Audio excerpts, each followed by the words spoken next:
बीबीयू FY यूजीबी semester 4 वालों के लिए जिनका भी सेशन 23 से 27 है, उनके लिए जो आपका माइनर सब्जेक्ट है स्ट्रेस मैनेजमेंट, उसका ऑब्जेक्टिव क्वेश्चन देखेंगे आंसर के साथ। तो ये वीडियो बहुत ही ज़्यादा अमेजिंग और ज़रूरी होने वाली है, तो आप ज़रूर से ज़रूर देखिएगा।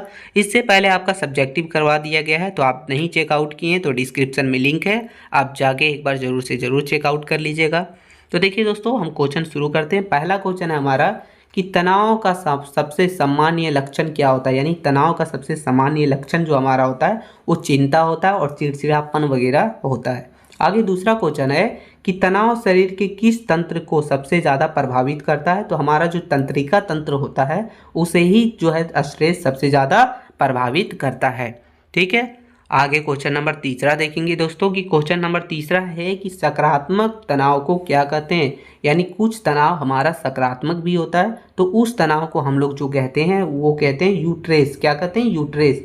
यानी पॉजिटिव तनाव को हम लोग यूट्रेस कहते हैं और नकारात्मक तनाव को क्या कहते हैं, तो नकारात्मक तनाव को डिस्ट्रेस कहते हैं। तो ये दो तरह का तनाव होता है।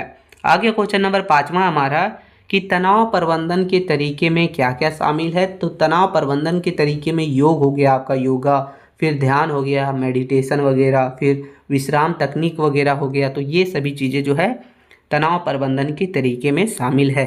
आगे क्वेश्चन नंबर 16 देखेंगे दोस्तों, क्वेश्चन नंबर छठा कि अत्यधिक शोर प्रदूषण या फिर भीड़ भाड़ जो है ये किस प्रकार के तनाव का उदाहरण है। तो देखिए, पर्यावरणीय तनाव यानी कुछ भी बाहरी जो चीज़ है, शोर हो गया, वायु प्रदूषण हो गया, भीड़ भाड़ हो गया, लड़ाई झगड़े हो गए, तो वो सभी चीज़ें जो है वो पर्यावरणीय तनाव में आता है। तो ये ध्यान रखिएगा। आगे क्वेश्चन नंबर 7वां हमारा कि तनाव से निपटने की क्षमता को क्या कहते हैं, यानी तनाव से निपटने की जो क्षमता रहती है उसे हम लोग कॉपिंग क्षमता कहते हैं। क्या कहते हैं? कॉपिंग क्षमता। आगे क्वेश्चन नंबर 8वां देखेंगे मित्रों कि क्वेश्चन नंबर 8वां कि तनाव का प्रभाव सबसे अधिक किस पर पड़ता है, यानी जो हमारा स्ट्रेस होता है उसका प्रभाव सबसे अधिक हमारे शरीर के किस अंग पर पड़ता है, तो मानसिक स्वास्थ्य पर पड़ता है। किस पे पड़ता है? मानसिक स्वास्थ्य पर, माइंड पर आपका। आगे क्वेश्चन नंबर 9वां है कि तनाव कम करने का प्राकृतिक तरीका कौन सा है, तो तनाव को कम करने का बहुत सारे तरीके हैं, लेकिन प्राकृतिक तरीका जो हमारा है वो है योगा। ठीक है, योग। आगे क्वेश्चन नंबर 10वां है दोस्तों कि तनाव के दौरान शरीर में कौन सा हार्मोन मुख्य रूप से स्रावित होता है जो लड़ो या भागो की स्थिति पैदा करता है। तो ये कौन सा हार्मोन होता है, तो कॉर्टिसोल और एंड्रोलाइन। ठीक है, एंड्रोनालाइन। तो ये दो हार्मोन जो है वो स्रावित होता है, यानी उत्पन्न होता है तनाव के दौरान।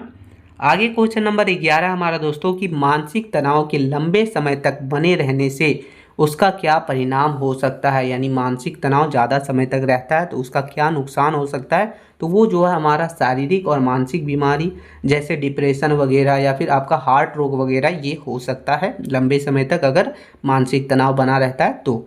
आगे क्वेश्चन नंबर 12 देखेंगे दोस्तों कि शारीरिक तनाव का एक संभावित कारण क्या हो सकता है, यानी शारीरिक तनाव का जो हमारा शारीरिक तनाव है उसका क्या कारण होता है, तो बीमारी हो गया, चोट हो गया, नींद की कमी हो गया, एक्सीडेंट हो गया, तो ये सभी चीज़ें जो है वो शारीरिक तनाव में आती है। आगे क्वेश्चन नंबर 13 है कि शारीरिक तनाव का शरीर पर तत्काल क्या प्रभाव पड़ता है, यानी तुरंत क्या प्रभाव पड़ता है। तो देखिए, कभी भी आपको बीमारी वगैरह हो, चोट वगैरह लगे, एक्सीडेंट वगैरह, तो उसमें आपका जो है ब्लड प्रेशर उसका वृद्धि हो जाता है, यानी ये प्रभाव पड़ता है जब होता है तुरंत तब। ठीक है, आगे क्वेश्चन नंबर 14 देखेंगे दोस्तों कि समस्या केंद्रित दृष्टिकोण का फोकस क्या होता है। तो समस्या केंद्रित दृष्टिकोण यानी कि समस्या का समाधान वगैरह निकालने का जो दृष्टिकोण है वो हमारा होता है समस्या केंद्रित दृष्टिकोण।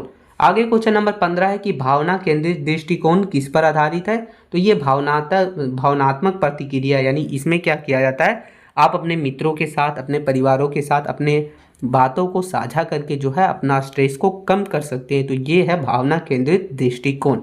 आगे क्वेश्चन नंबर 16 है दोस्तों कि मनोवैज्ञानिक तनाव किससे संबंधित हो सकता है। तो मनोवैज्ञानिक तनाव जिसमें आपका हो गया आत्मसम्मान हो गया, धारणाएं हो गई, सोच विचार वगैरह, तो ये आपका मनोवैज्ञानिक तनाव में आते हैं।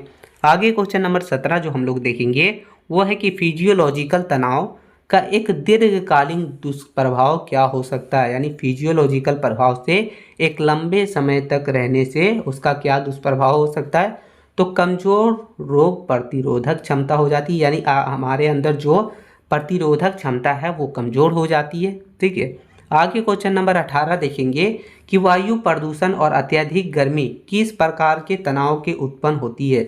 यानी वायु प्रदूषण हो गया, अत्यधिक गर्मी वगैरह किस प्रकार के तनाव के उदाहरण है। तो पर्यावरणीय तनाव, यानी कि हमने ऊपर भी देखा कि कोई भी तनाव जो बाहर के वातावरण से आता हो, यानी शोर वगैरह, हल्ला वल्ला, इन सभी चीज़ों से, तो वो हमारा पर्यावरणीय तनाव होता है।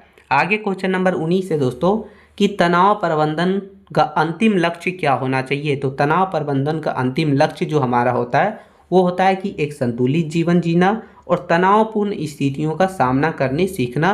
तो ये होता है तनाव प्रबंधन का एक अंतिम लक्ष्य के रूप में।